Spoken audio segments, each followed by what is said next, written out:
Continue our team coverage of tonight's final presidential debate with 13 Action News anchor Steve Wolford and our political expert John RALSTON in this spin room right now. Gentlemen.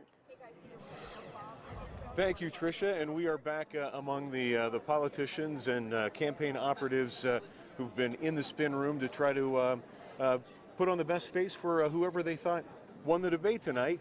And John RALSTON joining us now with more on that. Congresswoman Dina Titus, an early supporter of Hillary Clinton. Yes. Hillary Clinton's been up in the polls. She probably came in tonight trying not to make a big mistake.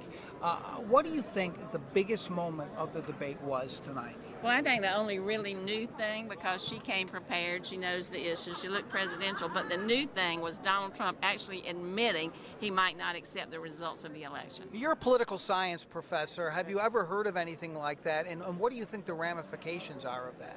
Well, I worry about it. I think they can be dangerous, and that's wearing both of my hats, because it makes it harder for us to come together after the election for any kind of compromise, either in Congress or trying to get her policy through.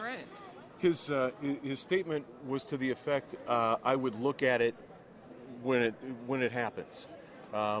What's the rub with that you have? Well, he's suggesting that it's rigged, and he's going to look and see if it is or not. But there's no evidence of that. Secretaries of State around the country, his own Republican Party leaders, his own vice presidential candidate said, no, we'll accept the results. And so for him to now back off of that is really just kind of un-American and certainly undemocratic. You know, it was interesting.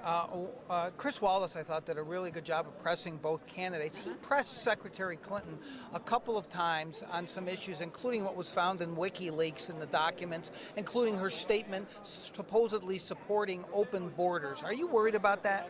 Well, she made it pretty clear she didn't literally mean open borders. She meant electric grids across state lines. And you talk about open borders, you're talking about we need to be more of a leader of the world, have more open relationships, more open trade, more openness to immigrants. You think that's really what she meant? Oh, of course Open it borders, is. She's to a secretary. a lot of people is going to be open borders. Well, that's how they will want to interpret it, but they go into it with that kind of attitude towards her. She's been Secretary of State. She knows you can't have open borders. You know that a country exists with boundaries.